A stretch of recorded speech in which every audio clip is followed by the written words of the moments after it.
우리 자리에서 일어나서 사도신경으로 우리 신앙을 고백하며 예배의 자리로 나아가겠습니다. 자리에서 일어나셔서 사도신경으로 우리 신앙을 고백합니다. 나는 전능하신 아버지 하나님 천지의 창조를 믿습니다. 나는 그의 유일하신 아들 우리 주 예수 그리스도를 믿습니다. 그는 성령으로 잉태되어 동정녀 마리아에게서 나시고 본디오 빌라도에게 고난을 받아 십자가에 못 박혀 죽으시고 장사된 지 사흘 만에 죽은 자 가운데서 다시 살아나셨으며 하늘에 오르시어 전능하신 아버지 하나님 우편에 앉아 계시다가 거기로부터 살아있는 자와 죽은 자를 심판하러 오십니다. 나는 성령을 믿으며 거룩한 공교회와 성도의 교제와 죄를 용서받는 것과 몸의 부활과 영생을 믿습니다. 아멘. 우리 함께 찬양합니다.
집중하며 나아갑니다.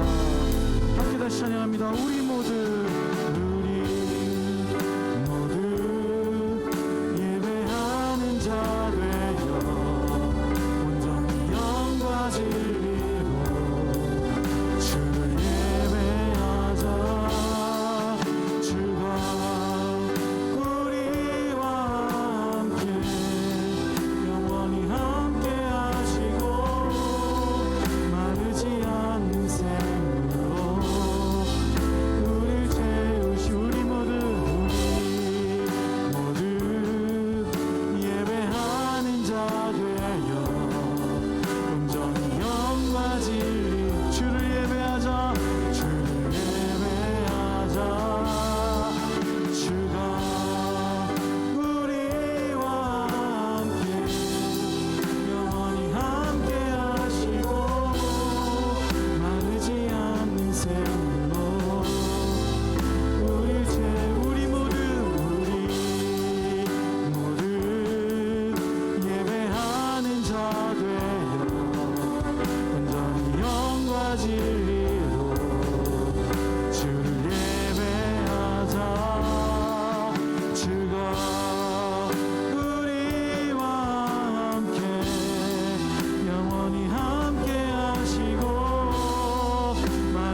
주옵소서.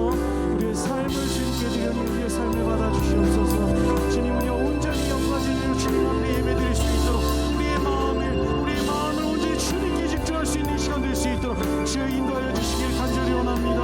우리와 함께하여 주시옵소서. 주님, 우리와 함께하여 주시옵소서. 주님의 살아계심을 예배를 통하여 경험하게 하시고 우리가 예배자가 되어서 우리의 삶에 온전히 주님 앞에 드려지는 놀라운 역사들이 우리의 삶에 일어날 수 있도록 주여 채워주시고 인도하여 주옵소서. 우리의 갈급한 심령을 채워주시길 간절히 원합니다. 주여 채워주시옵소서. 우리가 드리는 이 예배가 아버지 함께 드려지는 삶을 낼 수 있는 귀한 예배가 될 수 있도록 주여 우리와 함께하여 주시옵소서. 주님 인도하여 주옵소서. 우리 다시 한번 고백합니다. 우리 모두 예배하는 자 되어 온전히 영과 진리로 주를 예배하자. 주가 우리와 함께 영원히 함께 하시고 마르지 않는 샘물로 우리 모두 예배하는 자 되어 온전히 영과 진리로 주를 예배하자. 주가 우리와 함께 영원히 함께 하시고 마르지 않는 샘물로 우릴 채우시리라. 아멘. 우리 시간에 박수 치시면서 찬양하겠습니다. 주의 이름 높이며 주를 찬양하나이다. 나를 구하러 오신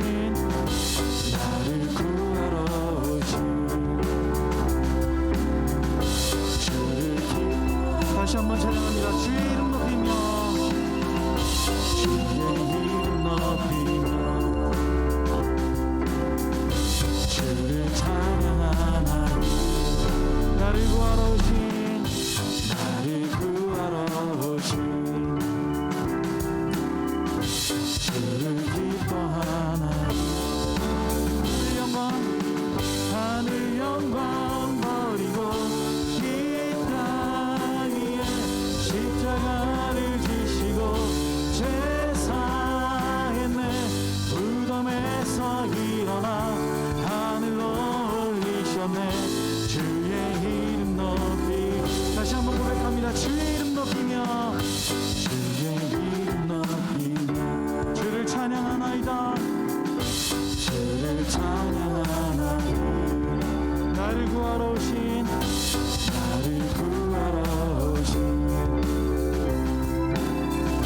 주를 기뻐하나.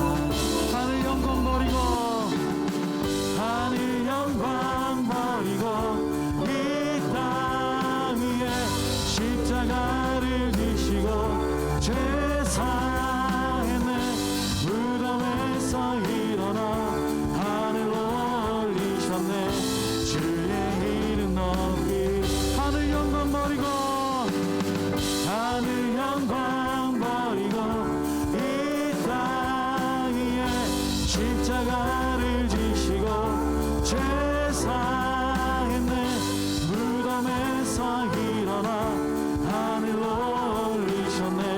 주의 이름 다시 한번 고백합니다. 하늘 영광 버리고 이 땅 위에 십자가를 지시고 제사에 내 무덤에서 일어나 하늘로 올리셨네. 주의 이름 높이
시간 고백할 때 주여 십자가밖에 내 삶에 없음을 이 시간 고백합니다. 십자가에 대해 소망이 있고 내 생명이 있음을 이 시간 고백하오니 주님, 내 삶의 길이 온전히 주님 앞에서 새로운 길로 변화된 길로 나아가게 해달라고, 우리의 삶과 호흡이 온전히 주님께서 만들어주신, 주님께서 준비해주신, 주님께서 베풀어주신, 주님께서 인도하시는 그 길을 걷게 해달라고 이 시간 다같이 기도드리며 나갑니다. 다같이 기도드리겠습니다.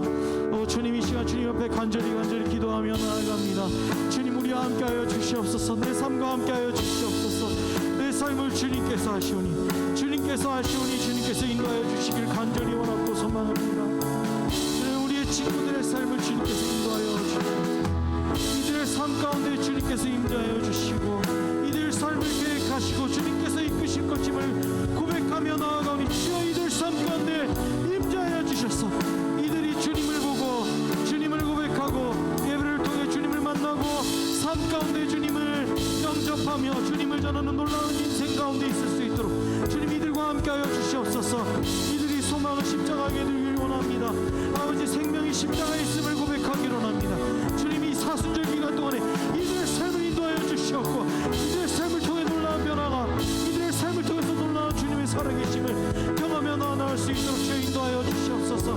이들을 주님 인도하여 주시고 위로하여 주시고 새 생명 허락하여 주시고 이들과 동행하여 주셔서 살아계신 주님을 아버지 하나님들 고백하며 살아갈 수 있도록 우리 친구들 한 사람 한 사람의 삶을 인도하여 주시옵소서. 주님, 이끌어 주시옵소서.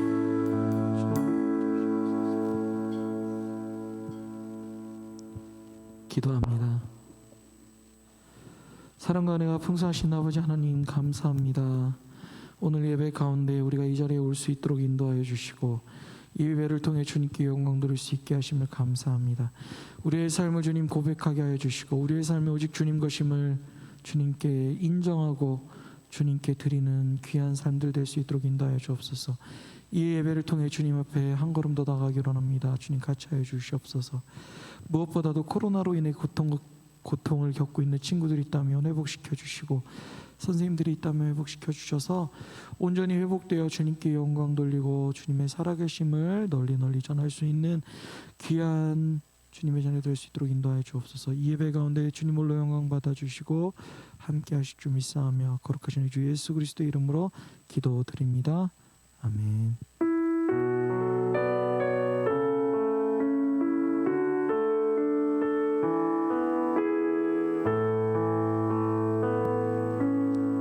자리에 앉겠습니다. 준비하신 힘을 하나님 앞에 드리겠습니다.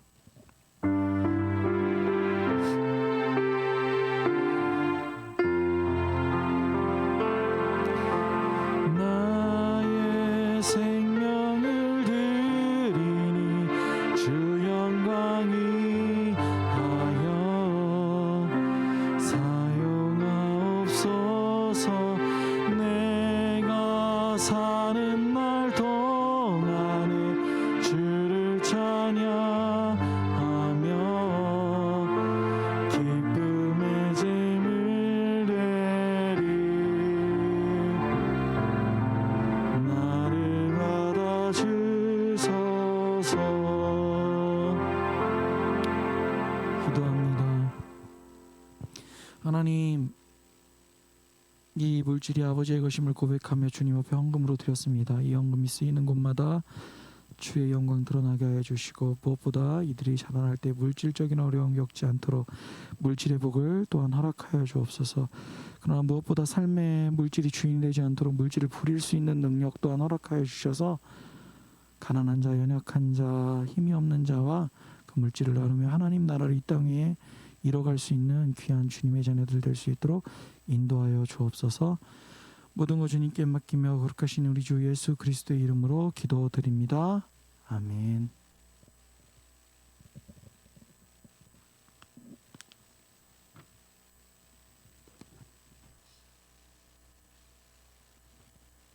오늘 우리가 함께 볼 말씀은 신약성경 누가복음 15장 11절부터 32절까지의 말씀입니다. 누가복음 15장 11절부터 32절까지.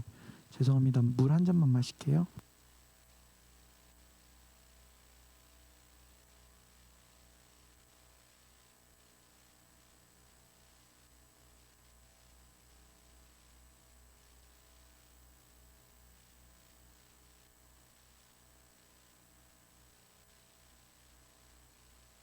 다 찾으셨으면 제가 한 절 여러분이 한 절 교독하도록 하겠습니다. 또 이르시되 어떤 사람에게 두 아들이 있는데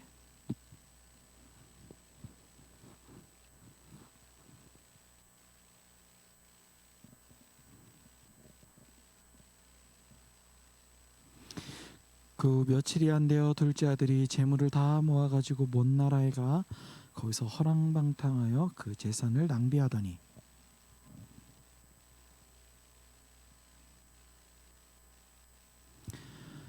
가서 그 나라 백성 중 한 사람에게 붙여 사니 그가 그를 들로 보내어 돼지를 치게 하였는데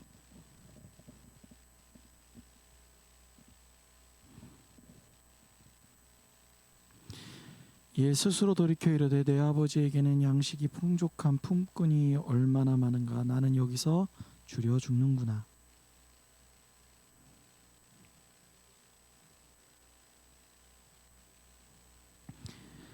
지금부터는 아버지의 아들이라 일컬음을 감당하지 못하겠나이다. 나를 품꾼의 하나로 보소서 하리라 하고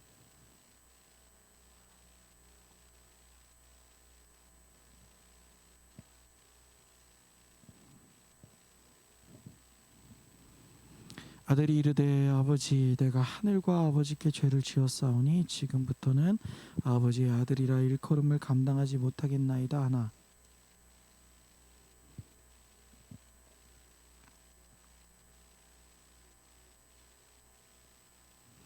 그리고 살진 송아지를 끌어다가 잡으라 우리가 먹고 즐기자.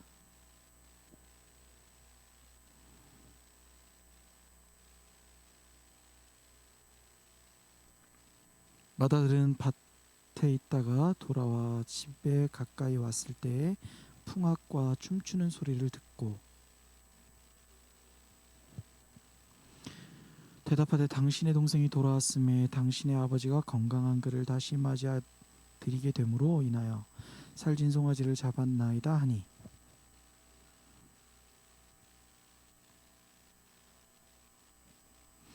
아버지께 대답하여 이르되 내가 여러 해 아버지를 섬겨 명을 어김이 없거늘 내게는 염소 새끼라도 주어 나와 내 벗으로 즐기게 하신 일이 없더니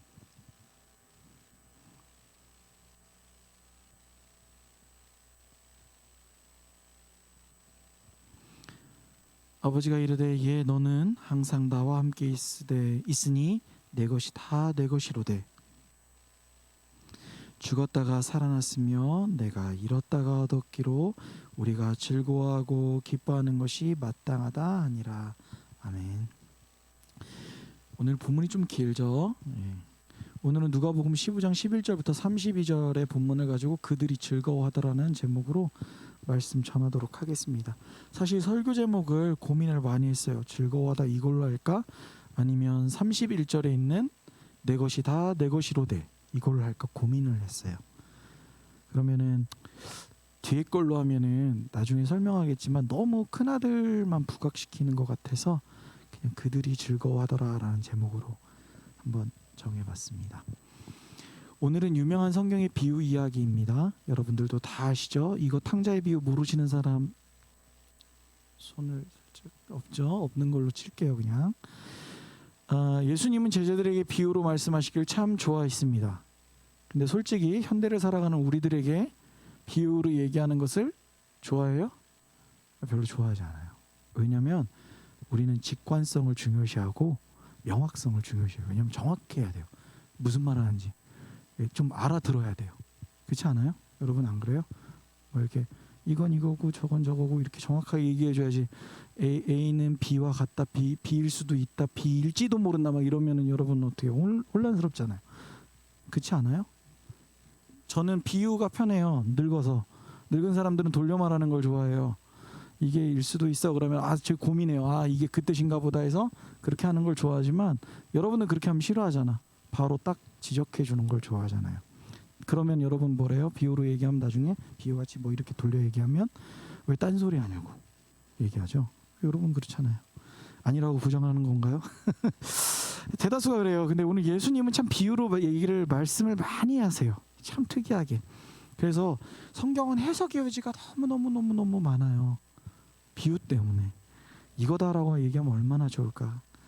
오늘 우리가 읽은 누가복음 15장은 비유가 3가지가 나와요. 근데 다 뭐에 관한 거냐면 잃어버린 것들에 관한 거예요. 잃어버린 것들. 잃어버린 양, 잃어버린 한 드라크마, 마지막엔 잃어버린 아들? 고민을 좀 해봐야 될 것 같아요. 다 잃어버린 것들에 대한 거예요. 잃어버렸다가 다시 찾는 거. 그 1절부터 7절까지 잃어버린 양 한 마리에 대한 비유가 있고, 그 다음 8절부터 10절까지는 잃어버린 한 드라크마, 그 다음에 오늘 11절부터 끝까지는 잃어버린 한 아들이라고 이렇게 정해졌으니까 이렇게 이어져요. 네. 그리고 오늘 잃어버린 이 아들에 대한 이야기는 누가복음을 빼고는 다른 성경에는 나오지 않아요. 특이한 이야기입니다. 그렇다면 잃었다가 다시 찾는 거에 대한 의미가 있겠죠. 여러분, 잃었다가 다시 찾는 것은 어떤 의미가 있을까요? 여러분 고민해 보셨습니까? 뭐 사실 잃어버린 것을 우연히 다시 찾아주면 기쁘죠. 좋죠. 예를 들어 여러분 용돈 잘 모아서 50만 원 꽁쳐 넣었는데 50만 원 없어져 봐. 좋아요? 우울하지 않아요? 내가 뭐 살려고 잘 몇 년 동안 용돈을 받은 거, 세뱃돈 뭐 이런 걸 모아서 잘 모아서 잘 숨겨놨는데 어느 날 없어졌어. 전 그런 경험이 있어서. 그러면은 그걸 잃어버렸다 생각해봐요. 막 세상 다 무너지는 느낌 들고 분노하지 않아요? 분노하지 않아요? 네, 그러다가 알고 보니까 내가 잘못 나서 다시 찾으면은 막 공짜 돈 생긴 것 같고 막 그렇잖아요. 새 신을 사거나 새 옷을 샀는데 갑자기 없어져 버리면 우울해지죠. 누군가 입고 나가버리면. 그래서 다시 찾을 때 살 때보다 기쁨이 더 큰 것 같아요. 잃어버렸던 걸 다시 찾을 때는 원래 있었던 때보다 그 잃어버렸던 걸 다시 찾을 때는 기쁨이 더 큰 것 같아요. 오늘 본문의 비유는 두 아들이 나와요. 흔히 탕자라고 불리는 둘째 아들과 성실한 큰아들이 나옵니다. 그리고 제일 중요한 거예요. 그 두 아들을 둔 아버지가 나와요. 저는 오늘은 아버지를 중심으로 좀 얘기를 보고 싶어요. 둘째 아들은 무슨 이유에서인지 몰라도 갑자기 재산을 나눠달라고 합니다. 사실 이 당시 풍습에 의하면 아버지의 재산을 나눠달라고 하는 것은 그렇게 좋은 게 아니에요.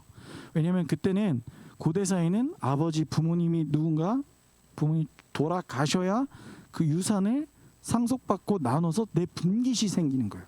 내 일부가 생기는 거예요, 유산에. 근데 오늘 둘째 아들은 뭐라고 하냐면은 재산 중 어차피 내게 돌아올 분깃이 있으니까 그걸 나눠달라는 거예요. 좀 무서운 요구기도 해요. 좀 무서워요. 어차피 죽으면 주실 재산 지금 주시면 어때요? 이렇게 말하는 것 같아요. 솔직히 이런 뉘앙스인지 아닌지 뭐 정확하게 모르겠어요. 글에는 써있지 않으니까. 그런데 어쨌든 간에 이 둘째 아들의 요구는 정당한 건 아니에요. 정당한 건 아니에요. 그런데 아버지는 어떻게 해요? 나눠줘요. 더 재밌는 거는 작은 아들만 나눠주는 게 아니라 누구도 나눠줘요? 큰 아들도 나눠줘요. 여러분 오늘 본문에 보면은 12절 끝에 뭐라고 하냐면 아버지가 그 살림을 각각 나누어 주었더니라고 돼 있어요. 이게 우리는 잘 와닿지 않지만 원래 성경으로 보면 모든 재산을 나눠서 줬다라는 거예요. 그래서 아버지는 죽기도 전에 자기가 가지고 있는 모든 재산을 큰 아들과 작은 아들에 줬어요. 이거를 이해해야 돼요. 지금 여러분 이걸 머릿속에 담아둬야 돼요. 뭐를요? 아버지가 자기 재산 전부를 어떻게 했다? 큰 아들과 작은 아들에게 이미 다 나눠줬다라는 거예요. 나눠주고 나서 작은 아들은 삶은 모두가 다 아시는 대로 타국에 가서 자기 모든 돈을 허비하고 불황과 같이 살다가 돌아오는 내용이에요. 그런데 좀 궁금해요. 왜 먼 나라로 굳이 갔을까? 또 굳이 가서 왜 허랑방탕하게 살았을까? 왜 재산을 다 낭비했을까? 이런 궁금하지 않아요? 저는 이게 너무 궁금해요. 근데 답은 없어요. 근데 우리 삶을 돌아보면 좀 그런 경우가 많은 것 같아요. 내가 이 돈을 모아서 어디다 투자를 해서 성공하리라. 이거 청년들한테 들어야 되는데 여러분 아직 투자는 안 하잖아요. 뭐 이렇게 해서 돈 날릴 수도 있고요. 뭐 내가 이렇게 외국에 나가서 공부하고 저 같은 경우에요. 뭐 모든 걸 다 날렸어요. 저도 아무것도 못 이루고 돌아왔어요. 똑같은 거예요. 내가 어떠한 목적을 두고 어떤 일을 하기 위해서 뭔가 내 삶에 이건 돈이 될 수도 있고 내 인생이 될 수도 있고 무언가를 내가 어떻게 해보겠다고 먼 나라에 갈 수 있어요. 이곳에선 할 수 없기 때문에 다른 곳에 도전하기 위해서 갈 수도 있어요. 이 작은 아들은 어땠는지 모르겠지만 그렇게 했던 것 같을 수도 있어요. 그럴 수도 있어요. 그래서 갔던 거예요. 그러니까 자기 재산을 모두 다 팔아서 현금화해 갖고 간 거예요. 그랬는데 갔는데 다 허비해 버렸어요. 여기서 허랑방탕하게 썼다고 얘기해요. 허랑방탕이라는 게 막 놀고 먹을 수도 있지만 자기가 생각했던 목적에서 벗어난 삶을 사는 걸 의미하기도 해요. 자기가 이것을 이루기 위해서 열심히 살아가겠다라고 준비해서 거기를 갔는데 그게 아니라 그 목적하고 벗어나서 다르게 살다 보니까 그냥 시간이 허비되고 자기가 가지고 있는 모든 재산은 다 날려버린 게 될 수가 있어요. 그 아들은 그렇게 됐어요. 그래서 다 없앴어요. 그래도 살만했던 것 같아요. 왜냐하면 14절에 보니까 다 없앤 후 그 나라에 뭐가 들을 때까지 크게 흉년이 들을 때까지 살았던 거예요. 크게 흉년이 들으니까 어떻게 돼요? 작은 아들이 떠났던 아들이 궁핍해집니다. 여러분 잘 알다시피 흉년이 들면 사람들이 자신이 가지고 있는 재산이나 양식을 나눠주지 않아요. 자기도 먹고 살기 힘드니까요. 우리의 역사를 보면 조선시대나 고려시대에 나라에 크게 흉년이 들거나 기근이 들면은 어떻게 돼요? 귀족들이 곡식을 나눠주면 밀란이나 반란이 일어나지 않아요. 그런데 더 수탈하게 되면 어떻게 돼요? 자기도 먹고 살겠다고 반란이 일어나요. 뭐 사실 뭐 이 작은 아들이 반란을 일으킬 힘조차도 없을 거예요. 거긴 타국이니까. 어쨌든 근데 이 아들이 선택한 삶은 그렇게 해서 어쩔 수 없이 가게 된 삶은 길거리에서 노숙하는 노숙자의 삶이었어요. 그러다가 우연치 않게 한 백성 중에 한 사람에게 다가가게 됩니다. 그 사람이 이 아들을 알았는지 몰랐는지 모르겠어요. 그냥 이 사람이 불쌍했을 수도 있어요. 그냥 안 됐을 수도 있어요. 그를 그냥 받아줬어요. 받아주고 그에게 돼지치라는 일까지 줘요. 어떤 여러분들이 좀 뭐 학자 얘기를 하면은 뭐 관심이 없겠지만 그래도 얘기는 할게요. 이게 뭐 유대인이면은 돼지치면 안 되거든요. 그래서 이거 일부러 골탕 먹인 거다 그런데 이 얘기가 유대인인지 아닌지가 안 나왔잖아요. 그러니까 뭐라고 할 수 없어요. 그렇게 말하는 분들도 있지만은 그게 중요한 게 아니야. 어쨌든 이 사람은 어떻게든 그 조그마한 일을 받게 됩니다. 들로 나가서 돼지치는 일을 하게 돼요. 그런데 일을 하는데 먹을 게 없어요. 먹을 게. 일을 시켰으면 먹을 걸 줘야죠. 먹을 걸 주지도 않은 거예요. 이 사람이 얼마나 배고팠으면 돼지가 먹는 쥐염 열매를 어떻게든 먹어보고자 했다가 그것조차도 주는 사람이 없어서 이 사람은 굶어 너무 배가 고파 이제 한계에 다다르게 돼요. 그래서 그는 생각합니다. 아버지 집이라면 어땠을까? 아버지 밑에 있었으면 어땠을까? 그래서 아버지에게로 돌아가기로 마음을 먹어요. 여러분 여기 이야기 들으면서 어때요? 이야기 많이 들었죠. 와 아들이 하나님 앞에로 돌아갔대. 야 좋다. 하나님 앞에로 돌아갔대. 아 이제 착하게 살겠다. 저는 좀 생각이 다릅니다. 이 아들의 목적은 먹고 편하게 살고자 함이에요. 내 삶이 조금 더 편해지고 내 삶이 조금 더 나아지고 아버지가 나를 위해서 뭘 해준 게 기억하는 게 아니라 그냥 내가 아버지 밑에 있었으면 조금 더 편했을 텐데 내가 아버지 밑에 그대로 있었으면 이런 개고생은 안 했을 텐데 자기가 허비하고 자기가 자기의 모든 것을 탕진한 건 생각지도 안 하고 그냥 내가 아버지 밑에 있었으면 좀 더 편했을 텐데 이런 생각이에요. 그런데 그런 돌아오는 아들을 아버지는 기다리고 있었습니다. 20절에 보면 아직도 거리가 먼데 아버지가 그를 보고 측은히 여겨 달려가 목을 안고 입을 맞췄다고 말해주고 있어요. 아버지는 집 나간 둘째 아들을 늘 기다리고 있었던 거예요. 그냥 문에 앞에 서서 먼 데를 보면서 그 아들이 돌아오기를 바란 것이죠. 집에서 먼 곳을 내다보면 혹시나 하는 마음에 오늘은 돌아올까? 내일은 돌아올까? 모레는 돌아올까? 하는 마음으로 내다보고 기다리고 있었던 거예요. 제가 군대에 있을 때 군 생활이 너무 재미있어서 직업군인이 되고 싶은 생각이 생겼어요. 그래서 아버지한테 전화를 했어요. 부모님한테. 아버지, 저 군대가 너무 재밌어요. 저 직업군인 할래요. 저 부사관 지원할래요. 저 3사관 장교를 해볼까요? 여기 다 하는 방법이 있대요. 저희 너무 재밌을 것 같아요. 월급도 잘 나오고 애들은 즐거울 것 같아요. 뭐 그랬어요. 그랬더니 아버지가 저한테 그랬어요. 전화통화로. 현신아, 2년 2개월도 매일 뜬 눈으로 밤을 새우며 너를 기다리는데 평생을 어떻게 그렇게 살겠니? 군인을 가서 전쟁이 날까봐 호시탄탄 아니지, 전전긍긍 매일 잠을 못 자고 철야하셨거든요. 우리 부모님은 기교회에서. 저 군생활하는 데는 기도하면서 그렇게 뜬 눈으로 나를 세우는데 내가 어떻게 평생을 그렇게 할 수 있겠니? 그러더라고요. 여러분, 이게 부모님 마음이더라고요. 자녀가 어디 멀리 나가면 밤을 지새워요. 말로는 괜찮다고 하고 그래 네 멋대로 해라 그러는데 그렇지 않더라고요. 오늘 작은 아들을 기다리는 아버지의 마음이 이와 같다고 저는 생각해요. 자기 재산을 다 탕진한 자식이어도, 성공하지 못하는 자식이어도, 녹수와 같은 삶에 빠진 자식이어도 부모님은 말없이 기다려주는 거예요.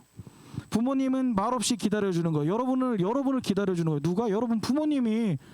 여러분이 때로는 실수하고 여러분이 넘어지고 가정에 학교에서 실패해도 친구들 관계에서 상처받고 때로는 뭐해도 유일하게 여러분 편을 대줄 수 있는 사람이 누구라고요? 부모님이라고요. 엄마 아빠, 엄빠가 그렇다고요. 에? 여러분이 볼 땐 여러분이 원하는 거를 안 들어준다고 땡깡도 부리고, 저도 그랬으니까요. 지금도 제 뜻대로 안 되면 막 승질을 부리고 그러지만 그래도 묵묵히 기다려주는 게 누구밖에 없다고? 부모님밖에 없다고. 때로는 공부하라 잔소리도 하고 너네가 이렇게 살면 안 된다고 말하면서도, 그러면서도 마음 한켠에 너희들이 여러분들이 혹시라도 받게 될 상처들, 혹시라도 받게 될 아픔들, 혹시라도 받게 된 불이익들을 위해서 전전긍긍하는 게 누구라고요? 부모님이라고요. 그 마음을 갖고 사는 게 부모님이에요. 부모님이. 그래서 부모님의 마음은 우리가 쉽게 이해할 수가 없어요. 저도 아직 이해를 못하겠어요. 그게 하여튼 아버지의 마음이었던 것 같아요. 그래서 아버지는 그 작은 아들이 자기 재산을 다 탕진하고 돌아왔어도 마을 잔치를 열어줍니다. 성대하게 잔치를 열어줘요. 야, 내 죽은 아들이 도와왔다. 죽은 줄 알았던 아들이 도와왔다 하고 가면서 살진 송아지를 잡고 그에게 새 옷을 입히고 가락지를 껴주고 신발도 갈아 신겨요. 내 아들이니까. 여러분, 근데 이제 큰 아들이 있습니다. 그 아들은 성실한 아들이에요. 아버지가 나눠준 재산을 자신의 것으로 여기지 않아요. 그리고 성실이라 합니다. 맏아들인 그는 아버지의 명을 어긴 적도 없이 맡겨진 일을 성실하게 다 해내요. 그래서 그는 집에 있지도 않고 들에서 일을 하고 있었어요. 동생이 들어온 때도 열심히 아버지의 재산을 가꾸고 했어요. 자기한테 받은 건데도 자기 거를 여기지 않고 최선을 다해서 성실하게 일을 해냅니다. 그리고 집으로 돌아오는 길에 집에서 성대한 마을잔치가 벌어진 것을 보고 무슨 일이라고 종을 불러서 물어봐요. 이걸 보면서 이 사람 성격이 얼마나 조심스러운지도 알 수 있어요. 문을 빵 열고 들어서 무슨 일이야 이런 것도 아니라 종을 불러서 이게 무슨 일이야, 어떻게 된 거야? 라고 물어봐요. 이 사람은 모든 면에서 조심하고 남에게 최대한 피해를 안 주는 사람이에요. 극명하죠. 둘째 아들은 어떤 사람이에요? 남에게 피해를 주던 말던 자기가 하고 싶은 걸 하는 사람이에요. 큰 아들은 어떻게 해요?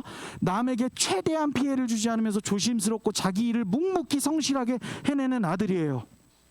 그런데 동생이 돌아왔다는 소식에 이 돌아온 거에 화를 낸 게 아니라 돌아온 둘째 아들 위해서 잔치를 벌였다는 그 소리를 듣자마자 그 형은 분노합니다. 도대체 이 아들을 화나게 한 게 뭘까요?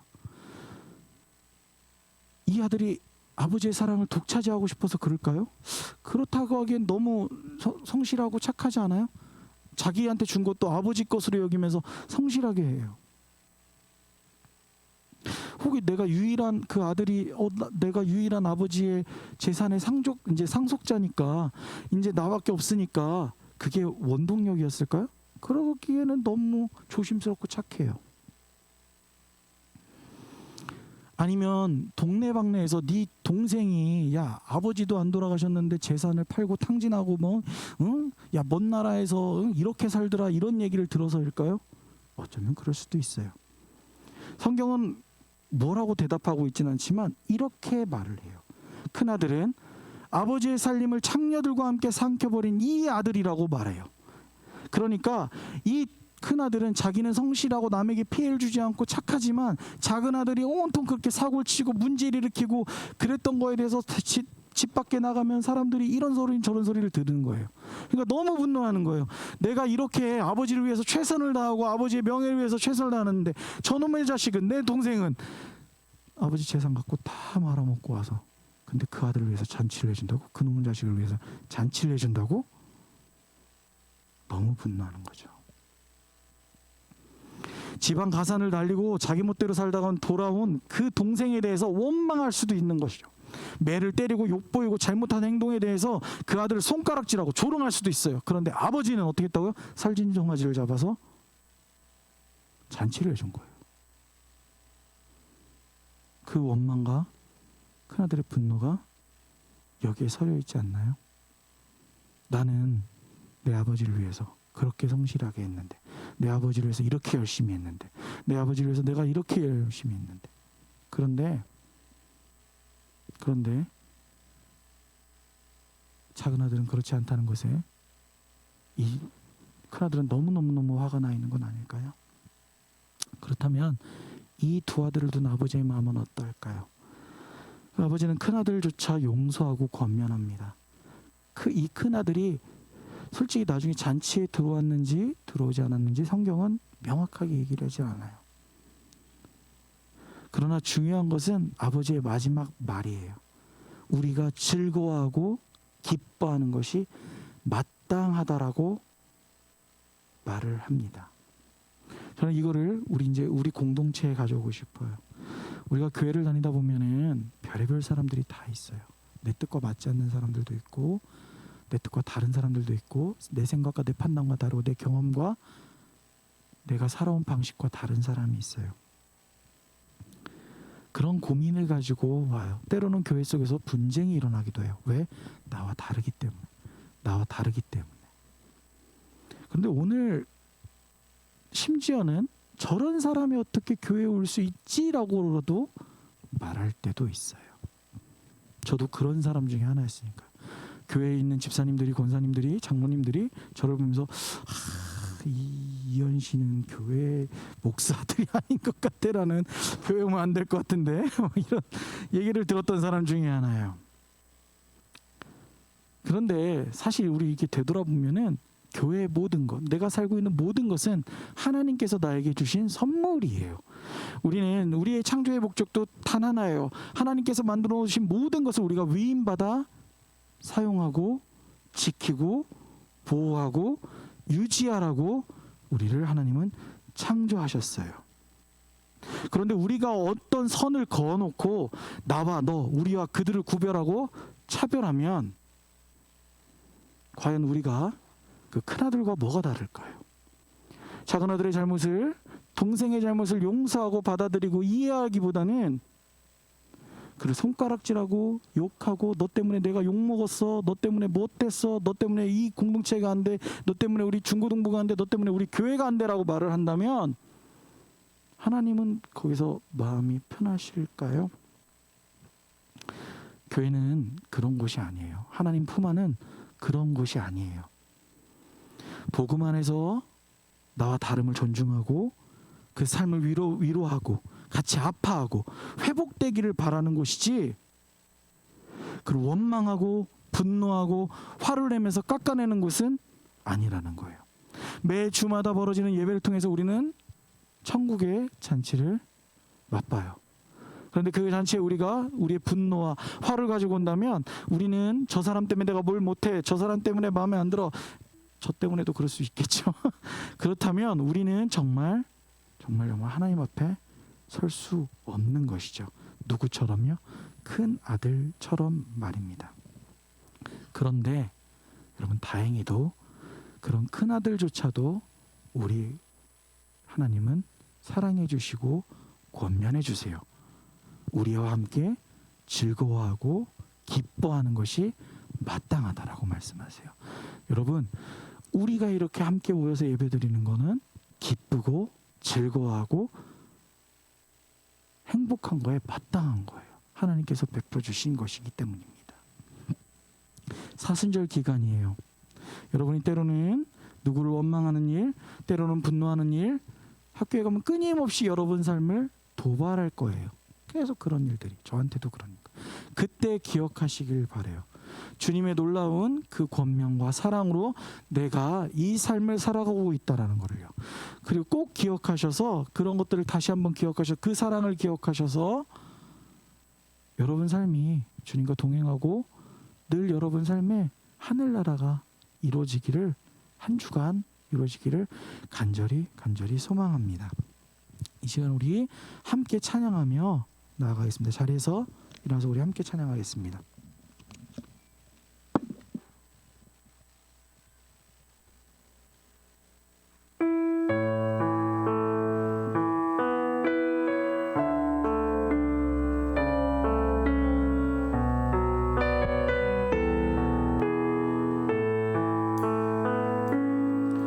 주가 보이신 생명의 길, 나 주님과 함께 상한 마음을 들이며 주님 앞에 나가리.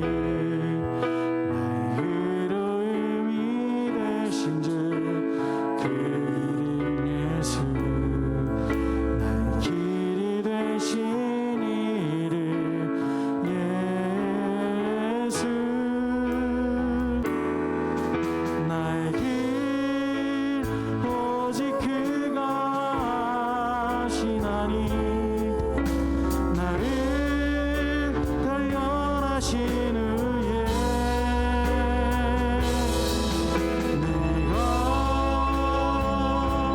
정금 가진 나오리. 주가 보이신 생명의 길, 주가 보이신 생명의 길, 함께 상한 마음을 들이며 주님 앞에 나가리. 나의 의로움이 되신 주 그 이름 예수, 나의 길이 되신 이름 예수. 나의 길 오직 그가 아시나니, 나를 단련하신 후에 내가 정금 거진 나오리. 나의 길 오직 그가 아시나니, 나의 길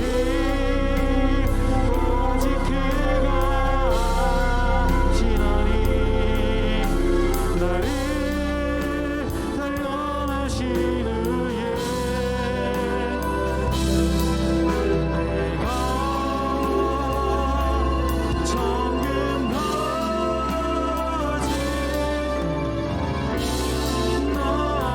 나오리. 다시 한번 고백합니다. 나의 길 오직 그가 아시나니,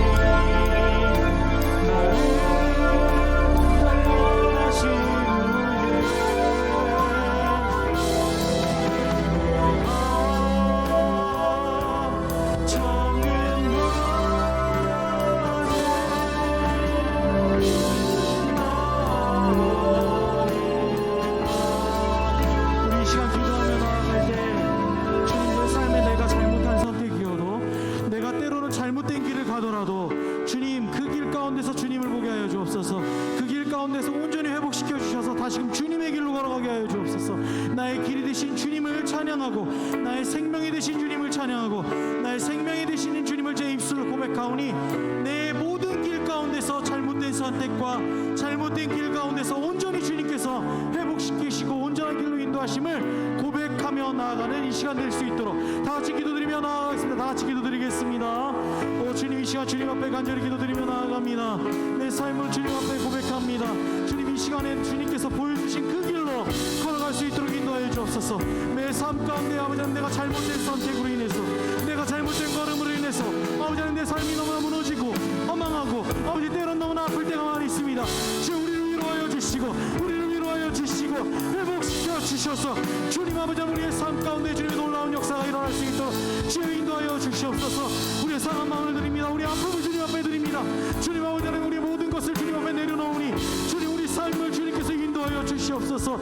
주님 아버지 하나님, 주님의 이름을 부르며 나아가오니 주님 응답하여 주시고 이들의 삶 가운데 놀라운 주님이 하나님의 놀라운 주님이 아버지의 만남을, 놀라운 주님의 만남을 경험할 수 있도록 주여 인도하여 주시길 원합니다. 주여 함께하여 주옵소서. 주님만이 우리의 길을 하시오니 주님만이 나의 발걸음을 하시오니 주님, 내가 잘못된 선택 가운데 있을 때 주님 나를 그 수렁에서 건져주시고 아버지 하나님, 다시 의로운 길로 정의로운 길로 걸어갈 수 있도록 주님 인도하여 주시길 간절히 소망합니다. 주님, 내 삶을 주님 앞에 드립니다. 주님 같이 하여 주시옵소서. 아버지, 온갖 못하는 아버지 하나님, 그 절망 가운데서도 아버지 희망을 보게 하여 주시고 인도하여 주시고 주님 앞에 간절히 드리는 주여 아버지, 우리 삶 가운데 놀라운 아버지 하나님, 주님의 빛 가운데로 인도하심을 바라보며 나아갈 수 있도록 우리 친구들 한 사람 한 사람의 삶을 주님 만져주시고 인도하여 주시옵소서. 그래 이들이 아버지 하나님, 이들의 삶이 천국같이 나올 수 있도록 아버지 하나님, 숲꽃처럼 나올 수 있도록 주여 단련하시고 인도하시고 깨끗게 하여 주시길 간절히 원합니다. 이들이 고백하는 모든 것 가운데 아버지 하나님, 다시금 설 수 있도록 주여 인도하여 주시옵소서. 학교 생활 가운데 아버지, 가정 생활 가운데 아버지, 원망과 불평이 아버지 지배하는 것이 아니라 소망과 기쁨이, 행복과 즐거움이 이들 삶에 가득할 수 있도록 주여 인도하여 주셔서 아버지, 이들이 목적을 향해 나아갈 때 주님 아버지, 그 목적을 향해서 한 걸음 한 걸음 아버지 하나님, 주님께 고백드리며 나아갈 수 있도록 인도하여 주시길 간절히 원하고 바랍니다. 주여 이끌어 주시옵소서. 주님, 우리의 삶을 인도하여 주시옵소서. 이 시간 우리 한 번 더 기도할 때 주님, 내 삶 모든 가운데 관계 가운데서도 주님 회복시켜 주시옵소서. 부모님과의 관계, 형제 간의 관계, 친구들 간의 관계, 선생님 간의 관계, 아버지 교우들과의 관계, 모든 관계 속에서 주님 온전케 하시고 회복시키시는 놀라운 주님의 은혜가 내 삶에 가득할 수 있도록 인도해 달라고 기도하시고요. 한 가지 더 기도할 때 주님, 사순절 이 기간 동안 주님 말씀 앞에 서서 내 삶을 점검하고 내 삶을 정결케 하고 거룩한 그 길로 걸어가게 해달라고 다시금 우리 이 시간 다시 기도드리며 나아가겠습니다. 다시 기도드립니다. 주님, 내 삶의 모든 인간관계들 주님 앞에 내려놓습니다. 아버지, 나에 있는 모든 어려운 가운데서도 주님 인도하여 주시옵소서. 아버지, 때로 그 어려운 아버지의 관계 속에서 아버지 너무나 어렵고 그런 나와 하나님을 아버지 내가 존중하지 못하고 나아갈 때가 많을 때가 있습니다. 주님, 그때마다 아버지 다시 이 말씀을 기억하게 하여 주시고 아버지 모두 화합하여 아버지 주님께 기쁨으로 예배드리며 내 삶이 온전케 주님께 회복될 수 있도록 주여 인도하여 주시옵소서. 무엇보다 부모님과의 관계를 주님 회복시켜 주시고 아버지 하나님, 부모님 마음을 이해하고 나아갈 수 있는 우리 모두 될 수 있도록 주님 인도하여 주시고, 또한 아버지 하나님, 가족 간의 관계들 속에서, 형제자매의 관계 속에서 그들을 원망하고 아버지 하나님 시험을 멀리하는 것이 아니라 그들을 이해하고 품고 함께 대화하려며 아버지 가정 가운데 하나님 나라를 이뤄갈 수 있는 우리 모두 될 수 있도록 인도하여 주옵소서. 학교 생활 가운데 주님께서 인도하여 주시기 원합니다. 그분들과의 관계 속에서, 아버지 친구들과의 관계 속에서, 또한 선생님과의 관계 속에서 아버지 어려움에서 어려운 격지 않도록 주님께서 올바른 길로 인도하여 주시고 아버지 하나님, 우리가 이해할 수 있는 그 마음을 허락하여 주시옵소서. 주님께서 십자가에서 아버지 우리를 이해했던 것처럼, 우리를 사랑했던 것처럼 아버지 우리가 그들을 이해하고 사랑하며 아버지 내 마음에 품고 넉넉함으로 풍성함으로 나아갈 수 있도록 주여 인도하여 주시기 원합니다. 아버지, 날마다 아버지 그런 관계 속에서 아버지를 도발하는 모든 악한 세력 가운데 주님, 우리가 승리하게 하여 주시고 말씀으로 이겨낼 수 있는 힘을 허락하여 주시기를 간절히 원하고 바랍니다. 이들을 통해 놀라운 역사들이 일어날 수 있도록 주여 인도하여 주시옵소서. 이들 삶 가운데 놀라운 주님의 인도하심을 경험할 수 있도록 이끌어 주시옵소서. 모든 관계가 온전히 회복되어서 하나님께 영광 돌리는 우리 엘샤다이 친구들과 한 명 한 명이 될 수 있도록 주님, 이들 친구들의 삶을 인도하여 주시고 아버지 복내려 주시고 이끌어 주시옵소서. 무엇보다도 간절히 기도합니다. 아버지 하나님, 사순절 기간입니다. 내 삶을 정결케 하여 주시옵소서. 내 삶을 아버지 하나님 주님께 드릴 수 있도록 말씀 앞에 다시금 청구하고 나아갈 수 있도록 주여 아버지 하나님 내 삶을 인도하여 주시옵소서. 아버지, 내가 기독교인임을 주를 구주로 고백하는 삶 삶임을 아버지 입술로 고백하여 주시고 말씀을 통해 경험하게 하여 주시고 삶을 통해서 내가 증거할 수 있도록 주여 인도하여 주시기로 하나님께 바랍니다. 그래 우리 친구들의 삶이 그리고 내 삶이 선생님들의 삶이 온전한 그리스도인의 삶으로 거듭날 수 있도록 주여 인도하여 주시옵소서. 아버지 하나님 매 순간마다 주님께 고백하며 나아갈 수 있는 우리 모두 될 수 있도록 주여 인도하여 주시옵소서. 그래 이 사순절 기간 동안 놀라운 주님의 은혜를 경험하고 주님의 살아계심을 경험하는 우리 모두 될 수 있도록 주여 인도하여 주시옵소서. 아버지 하나님 간절히 기도합니다. 우리의 삶을 인도하여 주시고 베풀어 주시길 간절히 원합니다. 무엇보다도 무너진 관계가 있다면 회복시켜 주시고 온전케 해주시고 무엇보다 다른 사람보다 내 마음속에 넉넉함과 풍성함을 허락하여 주셔서 모든 관계 속에서 내가 먼저 이해하고 내가 먼저 그들을 받아들이고 소중히 여길 수 있는 그런 마음을 허락하여 주시옵소서. 그래 나를 통해 우리를 통해 나와 모든 관계된 주변 지경들이 하나님 나라가 될 수 있도록 인도하여 주시옵소서. 한 주간 사순절 기간 동안 또다시 우리가 세상에 나갈 때 주님 힘주시고 승리할 수 있도록 인도하여 주옵소서. 우리 친구들 한 사람 한 사람 삶을 주님 복내려 주시고 인도하실 줄 믿사하며 거룩하신 주 예수 그리스도의 이름으로 기도드립니다. 아멘.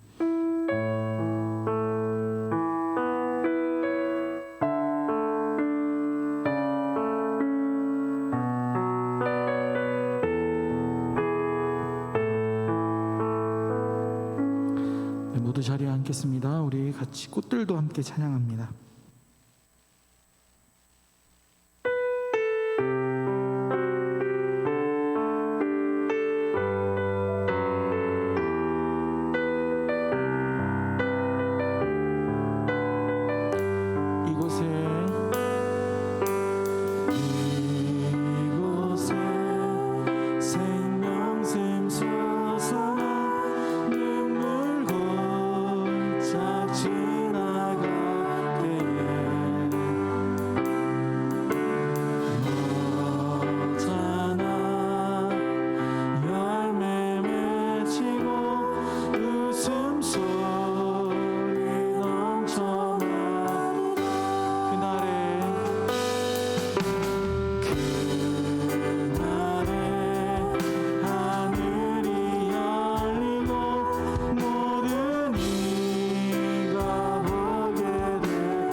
부회장님 나와서 광고해 주시겠습니다.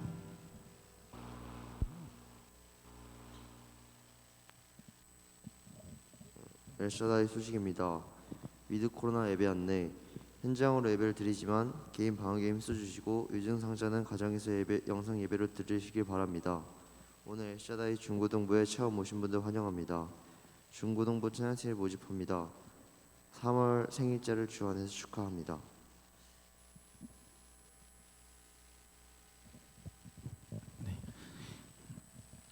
네, 다음 광고 좀 넘겨주세요.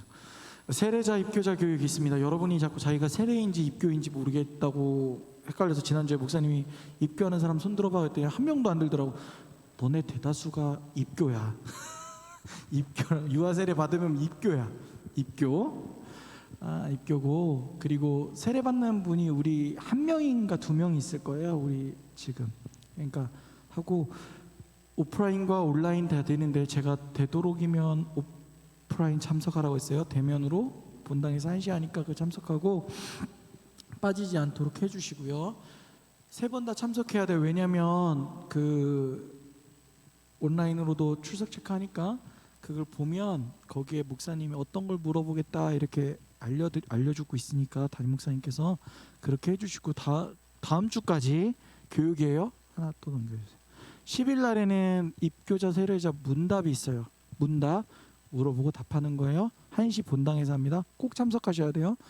그 다음 마지막 세례 입교식이 4월 17일 부활주일 주일 2부 예배, 그러니까 우리 예배 끝나고 2부 예배 있어요. 제가 교복 입고 오라고 했죠. 그쵸? 지난주에.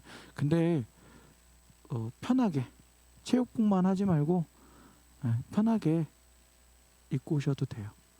체육복 입고 오지 말고, 체육복 좀 아니잖아. 니네 예식 하는데 교복 입고 오셔도 되고, 교복을 갖고 오셔도 갈아입어도 되고, 그냥 편한 복장으로 청바지에 자기는 깔끔한 셔츠를 입겠다 그래도 되고, 되도록이면 깔끔하게 입어주면 좋겠어요. 세례받는 거니까. 그렇게 자유롭게 복장은 하되 체육복 좀 그렇잖아. 너네들한테는 패션인 건 알겠지만 이거 좀 나는 미안해, 내가 좀 아직 그런 거는 좀 올드해서 그런가 봐. 이해해줘. 그렇게 해서 좀 참석했으면 좋겠습니다. 우리 다 같이 주기도문하고 예배 마치도록 할게요. 하늘에 계신 우리 아버지, 아버지의 이름을 거룩하게 하시며 아버지의 나라가 오게 하시며 아버지의 뜻이 하늘에서와 같이 땅에서도 이루어지게 하소서. 오늘 우리에게 일용할 양식을 주시고 우리가 우리에게 잘못한 사람을 용서하여 준 것 같이 우리의 죄를 용서하여 주시고 우리를 시험에 빠지지 않게 하시고 악에서 구하소서. 나라와 권능과 영광이 영원히 아버지의 것입니다. 아멘. 중학교 1학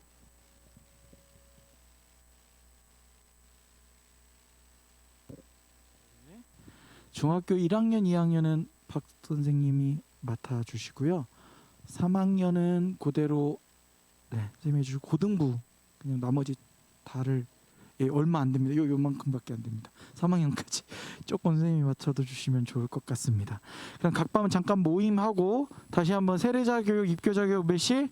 오후 1시 꼭 참석해 주시길 바라요. 제가 다 확인해요. 출석 체크하는 거 알죠? 오신 분들은 알 거예요. 꼭 참석해 주시길 바랍니다. 자, 이상으로 마치고 각 반 모임하도록 하겠습니다.